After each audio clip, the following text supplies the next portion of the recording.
پەیام لە سندوقی ڕەشدا زانیاری ورد لەسەر پێگاتەی دادگای فیدراڵی و دەسەڵاتەکانی بڵاو دەکاتەوە و وردەکاری ناوەڕۆکی بڕیارەکەی دادگا دەربارەی نەناردنی پارە بۆ هەرێم ئاشکرا دەکات.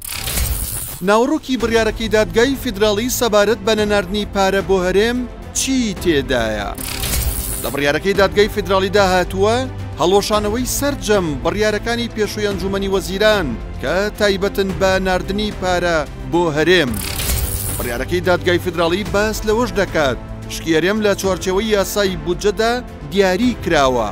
ئەنجومەنی وەزیران ناتوانێت لە دەرەوەی یاسا پارە بنێرێت.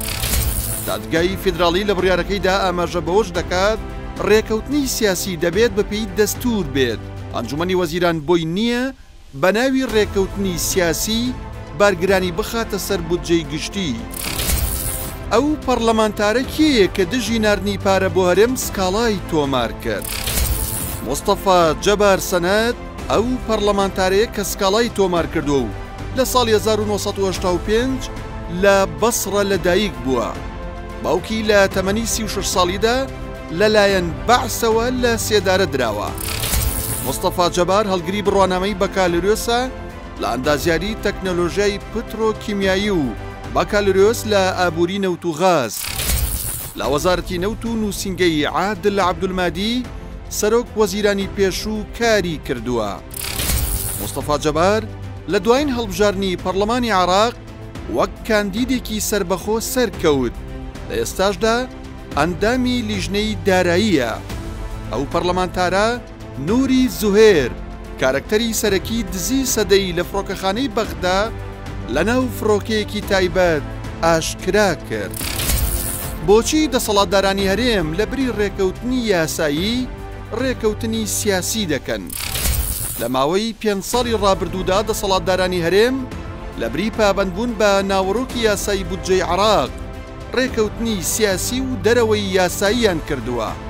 ئەمە ژوای کردووە ساڵانە بە کەم و کورتیەوە بڕەپارەیەکی کەم بۆ هەرێم بێت. هۆکارەکەشی خۆتزیینەوەی دەسەڵاتدارانی هەرێم بووە لە ڕادەستکردنی نەوت.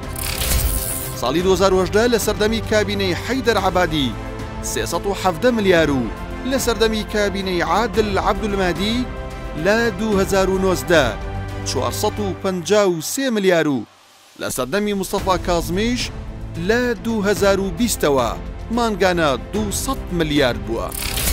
داتاکان پێمان دەڵێن ڕێکەوتنی سیاسی و یاسایی جیاوازیەکەیان ئاسمان و ڕێسمانە.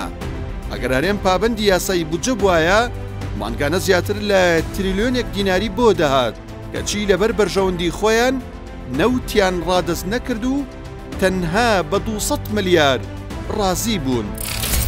بەپێی زانیاریە بەدەزاتوەکان ئەگەر هەرێم بۆ ساڵی 2023 ڕێکەوتنێکی گشتگیری یاسایی بکات کۆی ساڵەکە 15 بۆ 20 تریلیۆن دیناری بۆ دێت.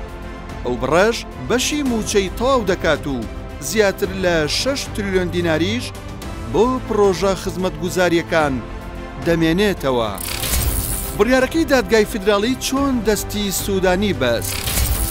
دوای بڕیارەکەی دادگای فیدراڵی محەممەد شیع سوودانی سەرۆک وەزیرانی عێراق ناتوانێت هیچ بڕەپارەیەک لە دەرەوەی یاسای بودجە بۆ هەرێم بنێرێت. ئەمەش دەرخەری ئەو ڕاستیەیە کە پارتی و یەکێتی لە گفتوگەکانی پێگەنانی حکوومەت تەنیا ئامانجیان کێکی دەسەڵات بووە.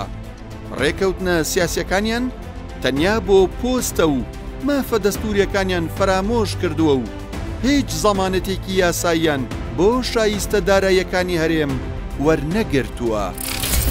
پێگاتەی دادگای فیدراڵی چۆنە و دەسەڵاتەکانی چین؟ پێگاتەی دادگای فیدراڵی لە 9 ئەندام پێک هاتووە. لایەنە شیعەکان 5 ئەندام، سوننە 2 ئەندام، کورد 2 ئەندام. بەپێی مادەی 93 دەستوری عێراق دادگای فیدراڵی ئەم دەسەڵاتانەی هەیە. چاودێریکردنی دەستوری بوونی یاسا و پەیڕەوە کارپێکراوەکان، لەگدانەوەی دەقەکانی دەستور، یەکلاییکردنەوەی ناکۆکیەکانی نێوان حکوومەتی فیدراڵ و حکوومەتی هەرێمەکان و پارێزگار و شارەوانی و ئیدارە نێوخۆیەکان، یەکلاییکردنەوەی ئەو تۆمەتانەی کە دەدرێنە پاڵ سەرۆک کۆمار و سەرۆک وەزیران و وەزیرەکان، هەروەها پەسەندکردنی ئەنجامی کۆتایی هەڵبژاردننی پەرلەمانی عێراق. بە گوێرەی مادەی 94 دەستوری عێراق بڕیارەکانی دادگای باڵایی فیدراڵی یەک لاکەرەوەیە و دەبێت سەرجەم دەسەڵاتەکان پێوەی پابەندن. بۆچی دەسەڵاتدارانی هەرێم مامەڵی جیاواز لەگەڵ بڕیارەکانی دادگای فیدراڵی دەکەن؟ پارتی و یەکێتی هەر یەکەیان نوێنەرێکیان لە دادگاکە هەیە، بەڵام پارتی بەردەوام دەڵێت دادگایەکی سیاسیە. لە کاتێکدا لە دوایین هەمواری یاسای دادگای فیدراڵی لە ساڵی 2021 پارتی و یەکێتی دەنگیان بە پەسەندکردنی داوە و دواتریش نوێنەریان ناردۆتە دادگاکە. لە دوای ئەنجامدانی ڕیفراندۆم و لێکەوتەکانی دادگای فیدراڵی لە مانگی 11 ساڵی 2017 بڕیاریدا بەسەڵکردنی ئەنجامی ڕیفراندۆم. لەو کاتەدا دەسەڵاتدارانی هەرێم پابەندی خۆیان بە بڕیارەکەی دادگا ڕاگەیاند، لە کاتێکدا 2 مانگ بەسەر بانگەشەکانیان بۆ ڕاگەیاندنی دەوڵەتی کوردی تێنەپەڕی بوو، کەچی بۆ نەوت و غاز و بڕینی 200 ملیارەکە چەندین بەیاننامەیان دەرکردووە. ئەمەش دەرخەری ئەوەیە دەسەڵاتدارانی هەرێم پارە لە پێش هەموو شتێکەوە دەبینن. ڕیفراندۆمەکەش تەنیا بۆ بەرژەوەندی تەسکی حیزبی بووە.